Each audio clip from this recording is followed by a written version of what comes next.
putting together a DFS lineup, I like to game script the contest within that universe of games where I'm doing the competition. So in this case, I'm doing a DFS lineup for DraftKings for the 4 p.m. Eastern games. They start between 4 and 4:25. It's the Saints Bucks, Colts Titans, Broncos Cowboys.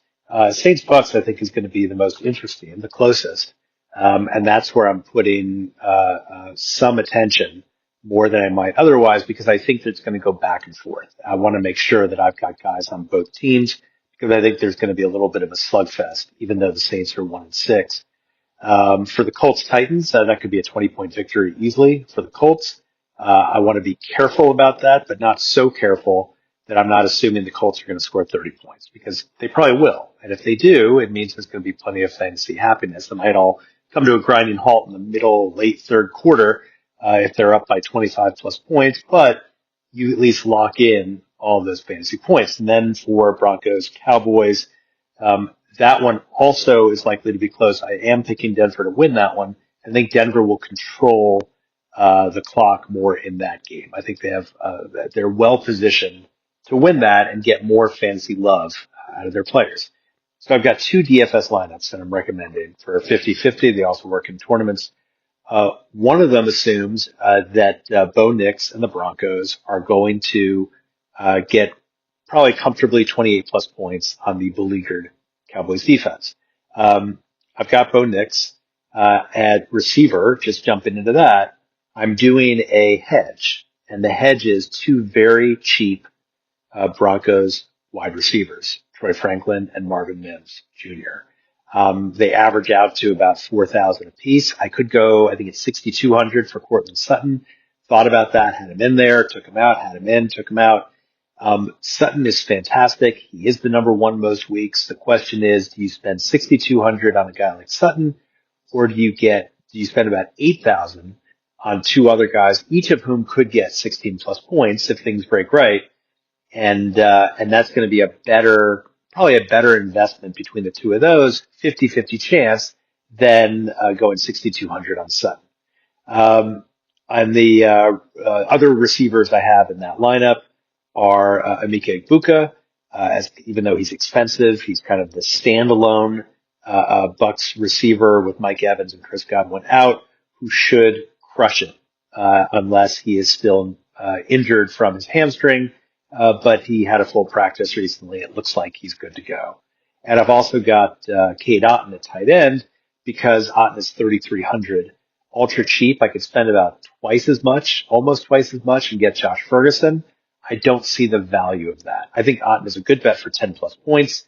Why not spend 3,300 on 10 plus rather than take Ferguson and really hope he gets 18 plus to make that worth it. My other receiver or flex spot, I'm picking a receiver as I usually do, is George Pickens, who's a cheaper version of CeeDee Lamb. CeeDee Lamb's going to be shadowed by Patrick Surtain probably. I could take CeeDee Lamb and then mess with the lineup, and I didn't like how that lineup looked. I'd rather go Pickens. I think that Dak Prescott will lean more towards Pickens than he normally would with CeeDee Lamb on the field just because of Surtain. At running back, I've got Jonathan Taylor and Alvin Kamara. Kamara is a tough one. There aren't a lot of reliable starting running backs going, and so that it concerns me. And I think Kamara is going to be good for 15 plus touches in that one. Hopefully, he gets receptions and targets. That's really the key for Kamara because touchdowns might be hard to come by. But between the Tennessee backfield and the Denver backfield, and by the way, the Denver backfield, the risk there is I'm already taking Bo Nix.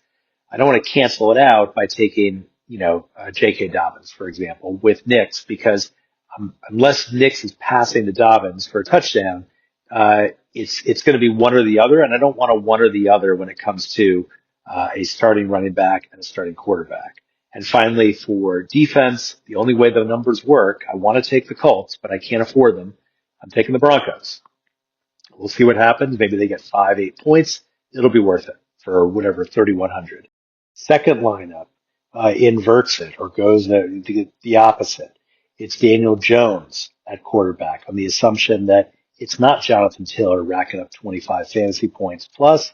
It's actually Daniel Jones who gets the most love in this one, and that his receivers are the big reason why. So I've got Daniel Jones. I've got Michael Pittman, and at tight end, I've got Tyler Warren.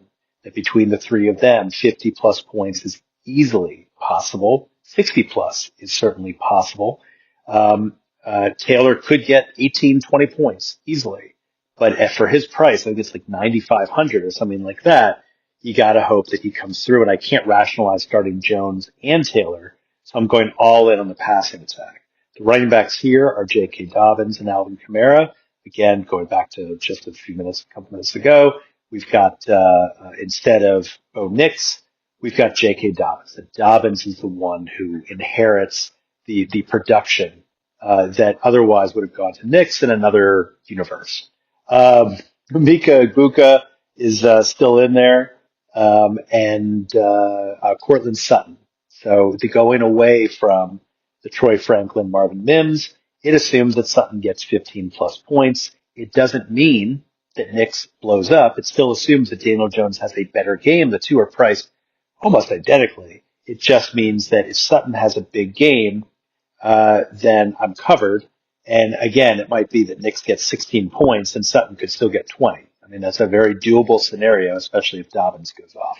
And finally, Tez Johnson, very cheap, 4,300 at receiver, and that leaves just enough cap space for the Colts defense. Good luck if you've got guys going today. Good luck however you do with these DFS. Let me know. Hopefully you do well. I'm playing these, and we'll see what happens. I'll see you tomorrow.